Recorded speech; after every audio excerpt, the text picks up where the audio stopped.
ಶುಭೋದಯ, ನಮಸ್ಕಾರ, welcome to Yoyo Kannada. ಬನ್ನೀಗ ನೋಡೋಣ ಈ ದಿನದ top 5 political breaking news. Confident group ಅಧ್ಯಕ್ಷ ಸಿಜೆ ರಾಯ್ ಅವರು ಬೆಂಗಳೂರು ಕಚೇರಿಯಲ್ಲಿ ಐಟಿ ದಾಳಿ ಸಂದರ್ಭದಲ್ಲಿ ಆತ್ಮಹತ್ಯೆ ಮಾಡಿಕೊಂಡಿದ್ದಾರೆ. ಉಪಮುಖ್ಯಮಂತ್ರಿ ಡಿಕೆ ಶಿವಕುಮಾರ್ ಅವರು ಸರ್ಕಾರ ಗಂಭೀರವಾಗಿ ಪ್ರತಿಕ್ರಿಯಿಸಿದ್ದು ಉನ್ನತ ಮಟ್ಟದ ತನಿಖೆಗೆ ಆದೇಶಿಸಲಾಗಿದೆ ಎಂದು ಹೇಳಿದ್ದಾರೆ. ಜೆಡಿಎಸ್ ಯುವ ಘಟಕ ಅಧ್ಯಕ್ಷ ನಿಖಿಲ್ ಕುಮಾರಸ್ವಾಮಿ ಅವರು ಚಾಮರಾಜನಗರ ಅಥವಾ ಇತರ ಕ್ಷೇತ್ರದಲ್ಲಿ ಸ್ಪರ್ಧಿಸುವ ಯೋಚನೆ ಇಲ್ಲ ಎಂದು ಸ್ಪಷ್ಟಪಡಿಸಿದ್ದಾರೆ. ಪಕ್ಷದ ನಿಷ್ಠಾವಂತ ಕಾರ್ಯಕರ್ತನಾಗಿ ಮಾತ್ರ ಕೆಲಸ ಮಾಡುತ್ತಾನೆ ಎಂದು ಹೇಳಿದ್ದಾರೆ. ಸುದ್ದಿ ಮಾಡಲು ಹೆಸರು ತರುವ ಅಗತ್ಯ ಇಲ್ಲ ಎಂದು ತಿಳಿಸಿದ್ದಾರೆ. ವಿಪಕ್ಷ ನಾಯಕ ಆರ್ ಅಶೋಕ್ ಅವರು ಕಾಂಗ್ರೆಸ್ ಸರ್ಕಾರ ಡ್ರಗ್ಸ್ ಮಾಫಿಯಾ ವಿರುದ್ಧ ಸಂಪೂರ್ಣ ವಿಫಲವಾಗಿದೆ ಎಂದು ಆರೋಪಿಸಿದ್ದಾರೆ. ಯುವಕರ ಭವಿಷ್ಯದೊಂದಿಗೆ ಚೆಲ್ಲಾಟವಾಡುತ್ತಿದೆ ಎಂದು ಕಿಡಿಕಾರಿದ್ದಾರೆ. ಗೃಹ ಸಚಿವ ಪರಮೇಶ್ವರ್ ಅವರ ಉತ್ತರವನ್ನ ಟೀಕಿಸಿದ್ದಾರೆ.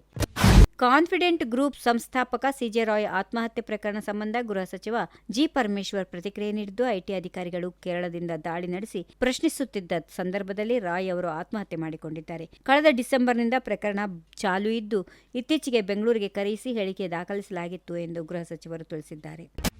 ಕರ್ನಾಟಕ ಚಲನಚಿತ್ರ ವಾಣಿಜ್ಯ ಮಂಡಳಿ ಫಿಲ್ಮ್ ಚೇಂಬರ್ ಚುನಾವಣೆಯಲ್ಲಿ ಹಿರಿಯ ನಟಿ ಜಯಮಾಲಾ ಅಧ್ಯಕ್ಷರಾಗಿ ಆಯ್ಕೆಯಾಗಿದ್ದಾರೆ. ಭಾಮಾ ಹರೀಶ್ ವಿರುದ್ಧ ಪೈಪೋಟಿಯಲ್ಲಿ 512 ಮತಗಳಿಂದ ಅವರು ಗೆದ್ದಿದ್ದಾರೆ. ಈ ವಿಡಿಯೋ ನಿಮಗೆ ಇಷ್ಟವಾದಲ್ಲಿ ಲೈಕ್ ಮಾಡಿ, ಶೇರ್ ಮಾಡಿ, ಸಬ್ಸ್ಕ್ರೈಬ್ ಮಾಡಿ.